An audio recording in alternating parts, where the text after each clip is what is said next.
రైతుల ధాన్యం బకాయిలను వెంటనే చెల్లించాలని వేములవాడ రాజన్న ఆలయ అభివృద్ధి పనులు నిధుల వినియోగంపై ప్రభుత్వం శ్వేతపత్రం విడుదల చేయాలని బీజేపీ రాజన్న సిరిసిల్ల జిల్లా అధ్యక్షుడు రెడ్డబోయిన గోపి డిమాండ్ చేశారు. ధాన్యం కొనుగోళ్లలో జరిగిన అక్రమాలపై పూర్తి వివరాలు వెల్లడించాలా, శ్రావణ మాసంలో భక్తులకు అన్ని మౌలిక సౌకర్యాలు కల్పించాలని ప్రభుత్వాన్ని కోరారు. వేములవాడలో నిర్వహించిన విలేకరుల సమావేశంలో ఆయన ఈ వ్యాఖ్యలు చేశారు.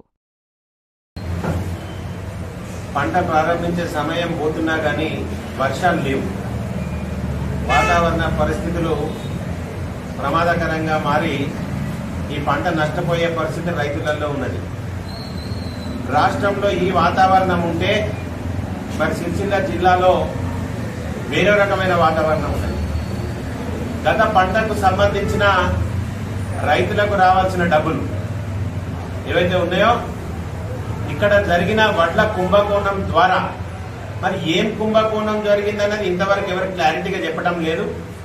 కుంభకోణం జరిగింది, దాన్ని పోలీసులు బయటకు తెచ్చారు, దానికి సంబంధించిన 4 మీద కేసు చేసినామన్నారు, దాన్ని క్లోజ్ చేశారు. అసలు ఈ కుంభకోణం ద్వారా నష్టపోయిన వాళ్ళు ఎవరు, ఎంతమంది రైతులు నష్టపోయి ఉన్నారు, మరి కుంభకోణానికి బాధ్యులు ఈ నష్టపోయి ఉన్న రైతులకు ఈ డబ్బులు ఎంతమంది దగ్గరనైతే వడ్లు కొనుగోలు చేసిండ్రో కొనుగోలు కేంద్రాలు వడ్లు కొనుగోలు చేశారు రైతుల దగ్గర. మరి ఏ కొనుగోలు కేంద్రాలు అయితే రైతుల దగ్గర వడ్లను కొనుగోలు చేసిండ్రో మరి వాళ్ళందరికీ డబ్బులు ఇచ్చే బాధ్యత కొనుగోలు కేంద్రాలని ప్రభుత్వాన్ని. మరి ఈరోజు వేములవాడ నియోజకవర్గంలో శాసనసభ్యుడు ఉన్నాడు, ఆయన ప్రభుత్వంలో భాగస్వామి, ప్రభుత్వ విప్పుగా ఉన్నది. మరి వేములవాడ నియోజకవర్గంలో నిన్న జరిగిన సంఘటన మరిపెల్లి, మల్లారం, నూకలమర్రికి చెందిన రైతులు ఏదైతే మా పంటకు సంబంధించిన డబ్బులు మాకు రాలేదు ఇంకా అని చెప్పి నిరసనను వ్యక్తం చేసింది. మరి నిరసనకు బాధ్యత వహించాల్సిన బాధ్యత ప్రభుత్వానికి ఉందా లేదా, ఇక్కడున్న శాసనసభ్యునికి ఉందా లేదా, దాన్ని రైతులకు వివరించాల్సిన అవసరం ఈ శాసనసభ్యునికి ఉన్నది. ఈరోజు ఈ కుంభకోణంలో భాగంగా రుద్రంగి రైతులకు కానీ, అదే రకంగా కొండ్రపేట మల్కపేట రైతులకు కానీ, అదే రకంగా మల్లారం, నూకలమర్రి, మరిపెల్లి రైతులకు కానీ వీళ్ళందరికీ డబ్బులు రాలేదు అన్న పరిస్థితి ఉంటే మరి రుద్రంగి, మల్కపేటలో డబ్బులు వచ్చినాయని చెప్పి చెప్తున్నారు ప్రభుత్వం సంబంధించిన వ్యక్తులు. మల్కపేట రైతులకు, రుద్రంగి రైతులకు డబ్బులు వచ్చినట్టయితే మల్లారం, మరిపెల్లి, నూకలమర్రికి ఎందుకు రావని అడుగుతున్నారు. ఈ డబ్బులు రాకపోవడానికి గల కారకులు ఎవరు, ఈ ప్రభుత్వమా కాదా? వీళ్ళు కొనుగోలు సెంటర్ల వడ్ల నమ్మినరా, మధ్యవర్తులకు వడ్ల నమ్మినరా? ఏవైతే కుంభకోణంలో భాగస్వాములు ఉన్నారో వాళ్ళు బాధ్యులు అయినా కానీ డబ్బులు ఇచ్చే బాధ్యత మాత్రం సంబంధిత శాఖది, సంబంధిత అధికారులది, ప్రభుత్వానికి. కనుక తప్పకుండా ఈ రైతులకు ఇవాళ రేపటి 2 రోజుల లోపల వాళ్ళ డబ్బులు కూడా ఇయ్యనట్టయితే భారతీయ జనతా పార్టీ రూరల్ శాఖ తరఫున పెద్ద ఎత్తున ఈ రైతులకు భరోసాగా ఉద్యమిస్తుంది. మరి ఇప్పుడు ప్రజాప్రభుత్వం, రైతు ప్రభుత్వం అని చెప్పుకుంటున్న ఏదైతే ప్రభుత్వం ఉన్నదో ఆ ప్రభుత్వం మీద ఒత్తిడి తీసుకొస్తాం భారతీయ జనతా పార్టీ ద్వారా. అదే రకంగా వాళ్ళకి న్యాయం జరిగేంత వరకు భారతీయ జనతా పార్టీ ద్వారా పోరాటం చేస్తామని తెలియజేస్తాం. ఇప్పుడు ఏదైతే ప్రభుత్వం చెప్పాల్సిన బాధ్యతను వేరే దిక్కు డైవర్షన్ చేసి వాళ్ళ మీదికి ఈ అభియం రాకుండా ప్లాన్ చేస్తున్నారు.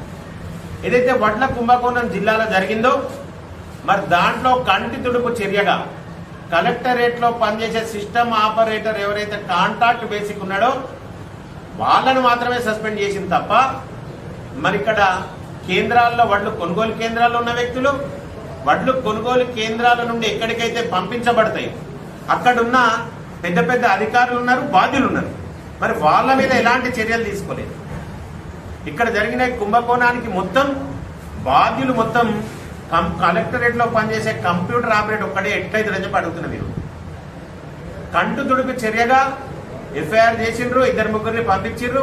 అసలు ఏం జరిగిందని ఇంతవరకు ఈ పరిపాలనా అధికారి గారు తప్పకుండా దీన్ని అన్నిటినీ ప్రజలకు తెలియజెప్పాలి. ఎన్ని కోట్ల కుంభకోణం జరిగింది, ఎవరికి కుంభకోణంలో భాగస్వామ్యం ఉంది, ఈ కుంభకోణంలో ఎవరు నష్టపోయారు, రైతులు నష్టపోయినరా, ప్రభుత్వం నష్టపోయిందా, మరి ప్రభుత్వం భాగస్వాములు బాగుపడ్డదా? వీటన్నింటినీ తెలియజెప్పాల్సిన అవసరం పరిపాలనా అధికారి గారి మీద ఉన్నది. తప్పకుండా బాధ్యులందరినీ శిక్షింపజేయాలా, రైతులందరికీ న్యాయం జరగాల. ఎవరికైతే డబ్బులు రాలేదో వాళ్ళకి మాత్రం 2 రోజుల లోపల డబ్బులు పడే ఏర్పాటు ప్రభుత్వం ద్వారా ప్రభుత్వంలో ఉన్న వ్యక్తులు, పెద్దలు, పరిపాలనా అధికారి గారు, ఇక్కడ ఉన్న శాసనసభ్యులు చొరవ తీసుకోవాలి. లేనట్టయితే మాత్రం తప్పకుండా భారతీయ జనతా పార్టీ తెలుస్తామని తెలియజేస్తున్నాం. భారత్ మాతాకి జై. గుడి డెవలప్మెంట్ సంబంధించి డెవలప్మెంట్ సంబంధించి ఎలాంటి అది మీడియాలు కానీ అలా జరిగే పనులకు సంబంధించిన మీడియా అలో లేదు. ప్లస్ ఈ డెవలప్మెంట్ ఏం జరిగిందనేది కూడా మనకు గ్రౌండ్ లెవెల్లో ప్రజలు తెలుసుకోవాలి అనేది కూడా నడుస్తూ ఉంటుంది. గుడి డెవలప్మెంట్ గురించి నిధులు వచ్చేది మాత్రం పత్రికాముఖంగా అందరికీ తెలియజేస్తున్నారు. 100 కోట్లు వచ్చినాయి, 100 కోట్లు వస్తున్నాయి, 200 కోట్లు వచ్చినాయి అని చెప్పి వాటిని ఏ రకంగా ఖర్చు పెడుతున్నారు అనే విషయాన్ని మాత్రం శ్వేతపత్రం విడుదల చేయటం లేదు. అదే రకంగా అభివృద్ధిలో భాగంగా కూడా ఏ రకమైన నిర్మాణాలు చేస్తున్నారు అనేది కూడా ఏర్పాటు చేయటం లేదు. మరి దీన్ని ఏ రకంగా ఎప్పటి వరకు చేస్తారని చెప్పి 10 సార్లు అడిగినా కానీ దానికి సమాధానం లేదు. ఈరోజు మీరు అడుగుతున్నారు కనుక చెప్తున్నాం. శ్రావణంలో రాజన్న దర్శనం కలిగించాలని చెప్పి మా పట్టణ అధ్యక్షులు రాపల్లి శ్రీధర్ గారు కోరింది. అందులో భాగంగా మేము కూడా భారతీయ జనతా పార్టీ జిల్లా శాఖ ఆధ్వర్యంలో శ్రావణంలో రాజన్న దర్శనం భక్తులకు కలిగించండి. భక్తులకు రాజన్నను దూరం చేసిన సమయం సరిపోతుంది. ఇంకా రాజన్నతో శిక్షింపబడకండి. దయచేసి అభివృద్ధిని చేస్తున్నామని చెప్పుకుంటున్నారు కదా, చేయండి, మేము అడ్డం కాదు. కానీ ఈ శ్రావణంలో మాత్రం రాజన్న దర్శనం భక్తులకు కల్పించడం చెప్పి పత్రికాముఖంగా కోరుకుంటున్నాం.